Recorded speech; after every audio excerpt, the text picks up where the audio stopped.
everyone, this is like the 90th take.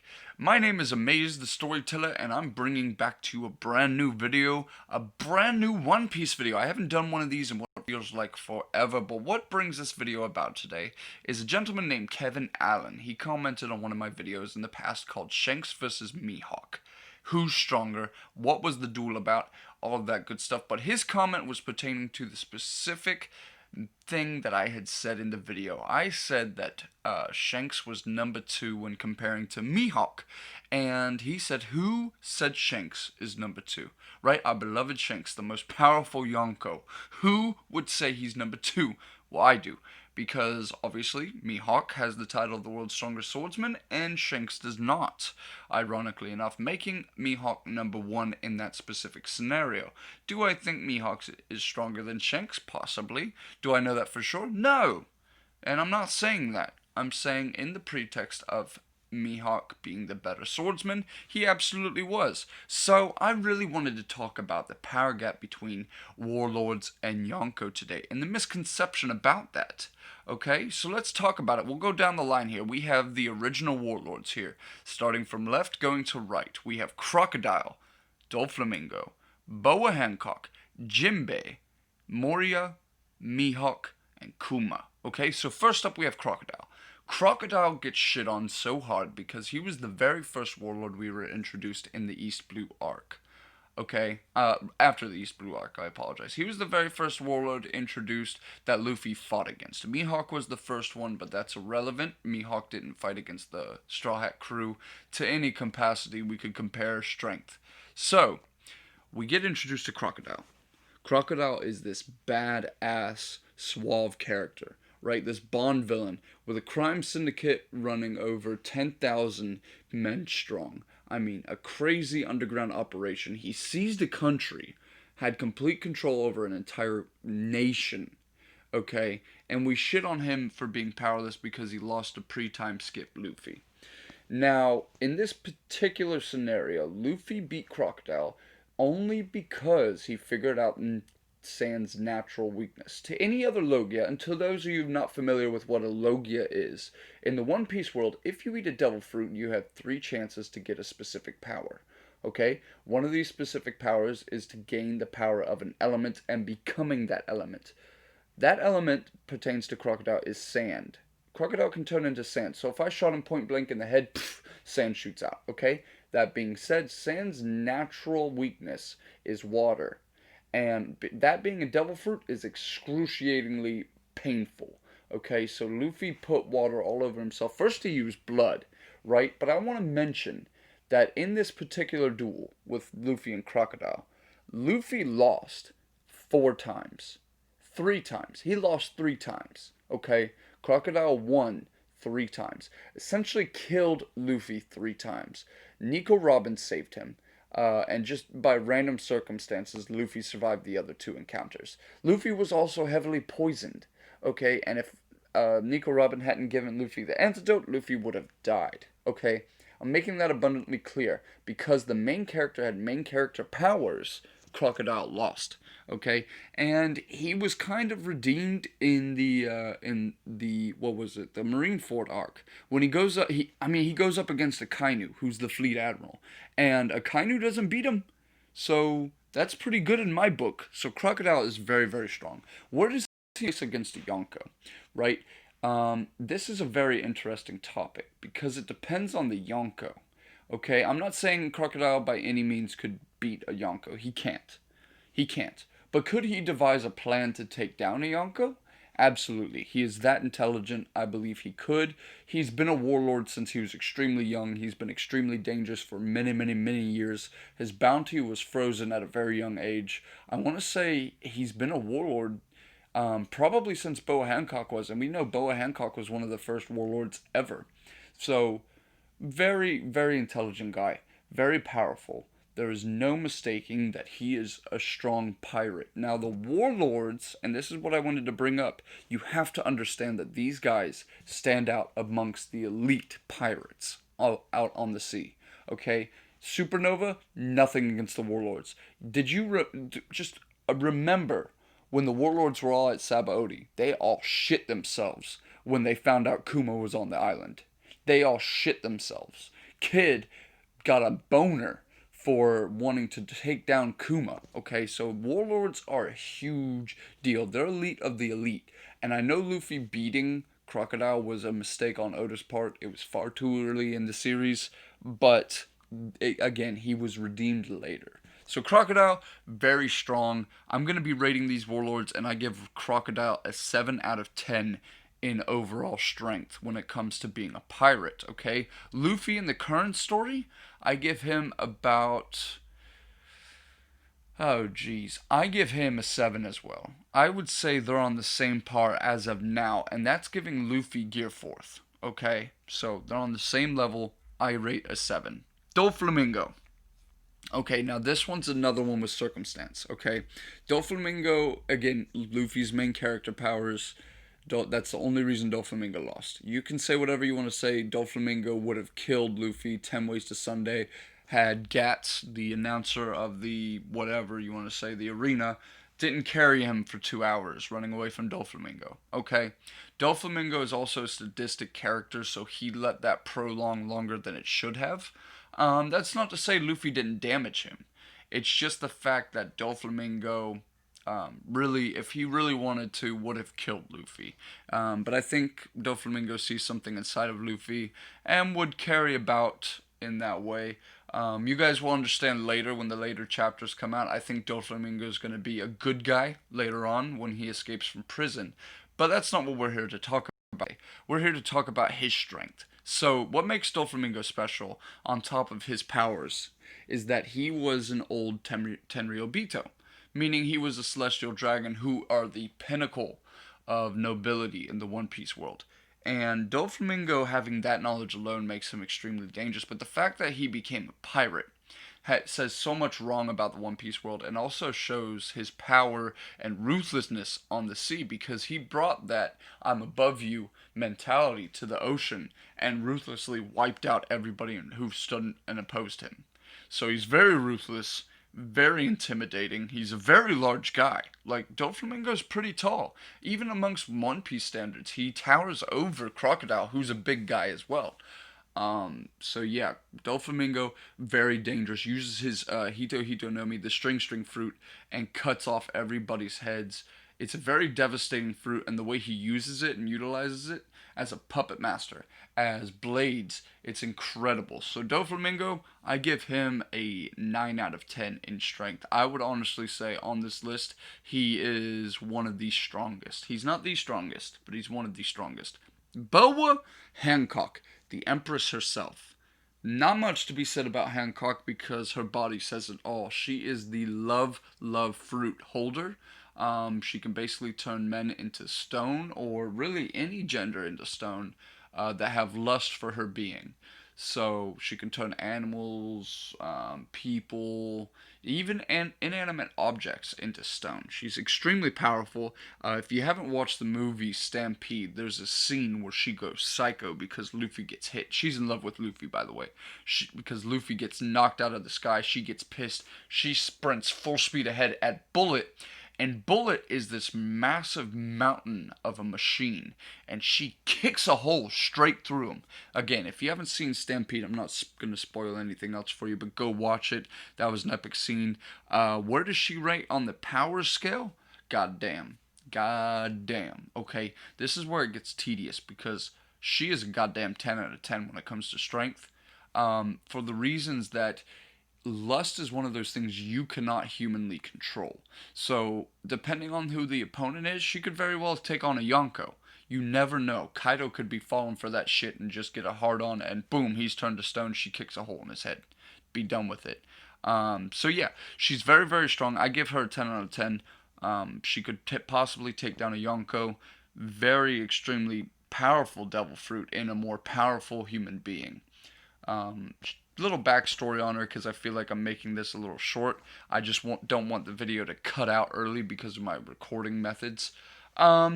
She was a slave, which is really, really sad. She was a very sad young girl, but she was strong. She didn't give up. She was branded. She was sold to slave owner to slave owner, and finally, Fisher Tiger freed her and her sisters, and she made it safely to Amazon Lily, where she honed her skills, becoming the pirate empress we know today, Boa Hancock. She has developed multiple martial arts over there at the Amazon Lily.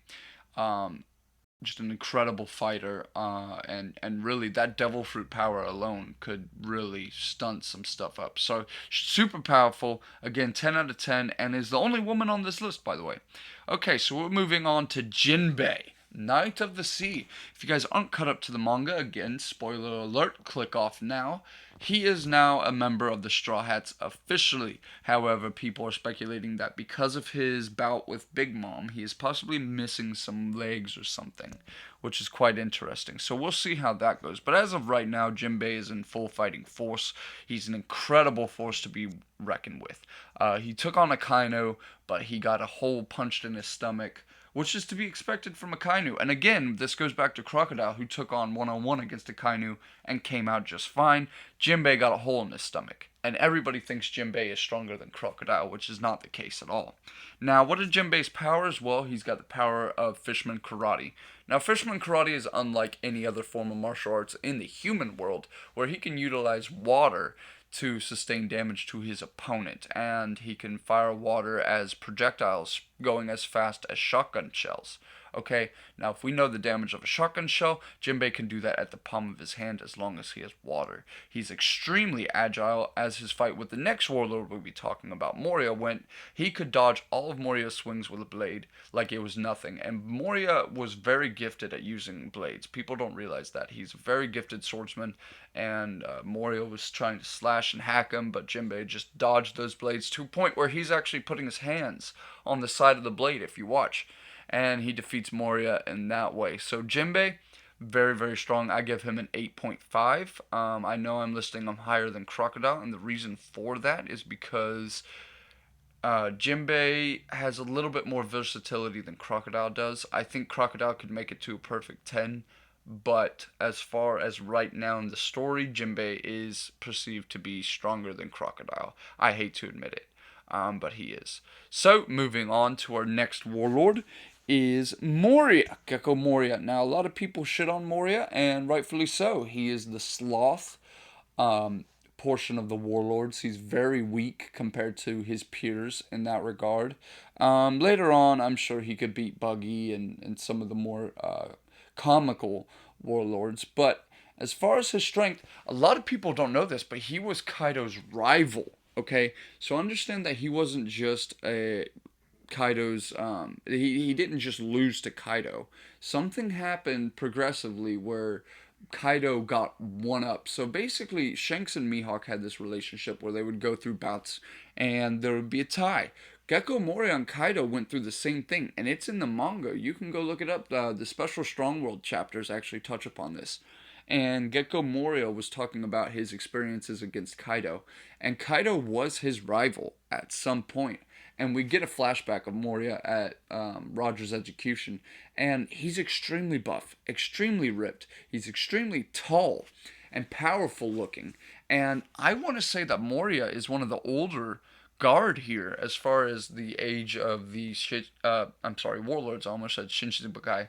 But as far as the warlords go, he's probably one of the older ones. He probably gave up after his defeat against Kaido, who was his rival. And this defeat wasn't just crushing. Okay, he lost all of his crewmates. Absalom was the only one he could save, and he had to have Dr. Hogback patch him up and turn him into a creature that's unrecognizable to his original form.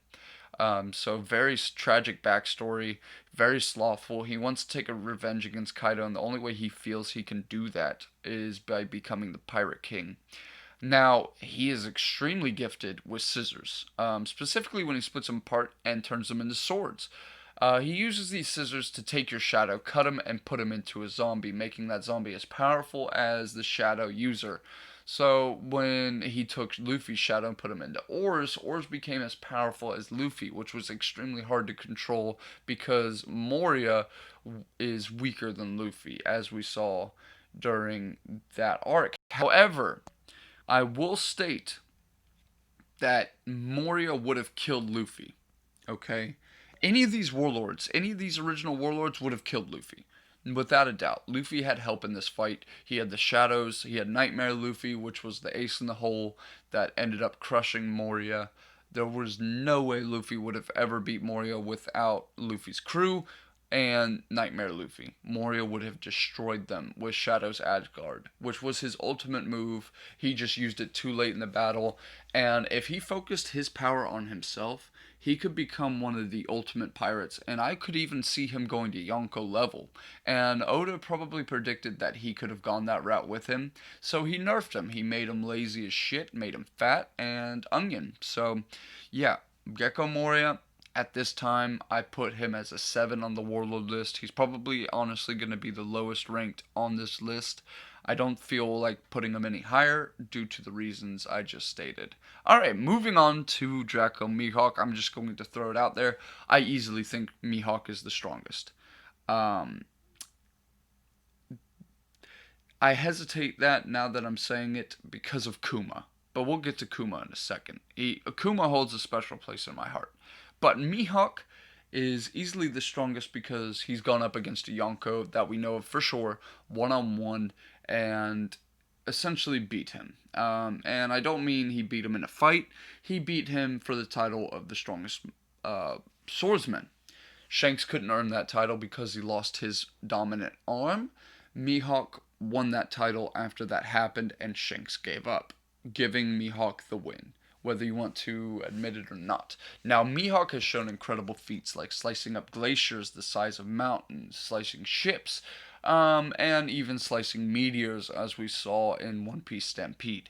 So he is an extremely gifted swordsman. He gets a lot of showtime. We get to see him quite often. His personality is still very vague. He gives off a stoic, strong type, but then he gets sassy and talks back to Zoro and Perona. So I'm excited to see when we get more character development from Mihawk, but at this time he's a perfect 10 out of 10, same with Boa, and he's extremely powerful. I don't see a warlord on this list beating him, but we'll get to that in a second. So, moving on to Kuma. Kuma turned into a cyborg out of his own free will in order to get an in from Dr. Vegapunk for the Revolutionary Army. That's at least what it's looking like the setup's going to be in later chapters. Now, I said that Kuma is competition for Mihawk for the place of the strongest warlord. The reason I say that is because Kuma, his powers are so unrealistically strong. Like, if he wanted to, I feel like his power is one of those that could really destroy the world, along with Whitebeard's. His Urushi's shock was so powerful, it almost killed everybody on the island. It's an immensely amount of power, and if he was still human, that would have been incredulous. So yeah, Kuma, 10 out of 10 as well. He's grouped in there with Mihawk and Boa, but because he's a cyborg, and pre-time skip he was a 10 out of 10, but now since he's a cyborg and doesn't have a thought process of his own, essentially I'm going to bump him down to, I would say, a 7. 7.5. I want him to be a little bit above Moria, but I feel like Moria could beat the Pacifista PX0 if he really wanted to. So, I'll put him on the same level as Moria. 7. But again, pre-time skip, back when he still had some humanity and still had some thought, definitely 10 out of 10. And in competition to be the strongest warlord. Now, let's talk about what would happen if one of these fought each other. So, Crocodile versus Doflamingo. First off, this would be a crazy fight, right? Because you're talking about a Paramecia going up against a Logia. So that really comes down to hockey, as we all know. And although Crocodile hasn't displayed any type of hockey, I'm sure he has some hockey. I don't think he has Conquerors, and that would put him at a severe disadvantage. However, what puts him at an advantage is the fact that he can turn his body into sand at will. So for that reason, I really want to give it to Doflamingo, but I feel like Crocodile would put up quite the fight. It wouldn't be an easy fight. Doflamingo would have to fight for that win. In fact, they fought at Marineford, in which case it was a draw. But maybe because of the surrounding conflict, they had to go their separate ways. So really, I'll give it to Doflamingo just for the fact we haven't seen Crocodile use or utilize any type of Conqueror's Hockey. Alright, moving on.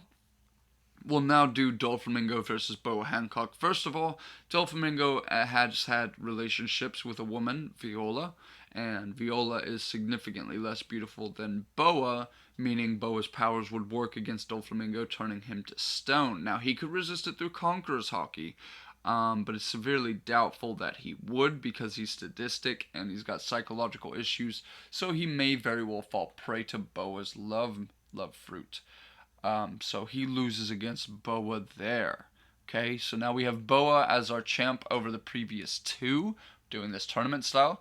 Moving on to Boa versus Jimbei. Now this is interesting because Jimbei has such a willpower he can resist Big Mom's devil fruit. Okay, so that being said, I do believe Jimbei would win against Boa. It'd be a hard fight. Actually, you know what? It really comes down to whose fighting ability is more prominent, and they are both up there. If they're in the water, Jimbei wins. And that's a dumb statement because Boa would never get in the water, but let's say Boa's on a ship. Jimbei would win. If they're on land, it would be a much more excruciating fight. It would last a lot longer. I'm actually going to say Boa would win. I retract my statement. Boa wins. We're moving on. Okay, because of that powerful kick and stampede. If that's canon, geez. Yeah, she wins. Okay. Boa versus Moria. Now, this is an interesting one because I feel like Moria is so lazy that he doesn't really care about sex. He can't think about that. So he's probably going to be a little bit resistant to the love fruit. However, Boa would mop the floor with him. So we're moving on. Okay, Boa versus Mihawk. Now this would be an interesting one. You have another instance where Mihawk hasn't shown any type of lust towards Perona. That's not to say there isn't any, but his hockey may be so strong that he could resist it. So really, I think Mihawk would win because he's got the distance advantage. He could slice her up. Her hockey might be able to deflect some, but I think Mihawk's hockey has been displayed to be a lot stronger. So he would win in that regard. So we're moving on to Mihawk versus Kuma. Who would win this fight? Now, again, pre-time skip Kuma. You have Kuma with human brain. He can think a little bit better. He can move a bit faster because his reflexes are human. He's got instincts. And his powers of the paw fruit. I would give it to Kuma because he can reflect whatever Mihawk throws at him. He can bounce it back a tenfold, and considering Mihawk is that powerful, that would be detrimental, and it would really display Mihawk's skills against himself, giving Mihawk the time of his life, something he's been craving for. And Kuma would eventually outlast Mihawk because Mihawk would have to attack and defend his own attacks against Kuma, who all he has to do is put out his paw, the attack hit his paw, and then reflects back onto Mihawk. So Kuma would be the ultimate warlord in this case. But that, again, is tournament style. If you wanted to do one by one, it'd be a little bit more tedious and it would take a lot more time that I don't have. Maybe I'll do that for another video. Let me know what you guys want for the next video down in the comments section below. Don't forget to like and subscribe. Amaze the Storyteller signing out. Have a great day, everybody. And just during these hard times, stick to YouTube. Watch your favorite content creators. Get a little bit of satisfaction out of the entertainment that is for free in your hands, and support your content creators because they're going through a hard time just like you are, and really it helps them out a lot and produce the content you enjoy and love, and it's a free site that gives them money, so why not? Alright guys, take it easy, love you all. Amaze signing out, buddy.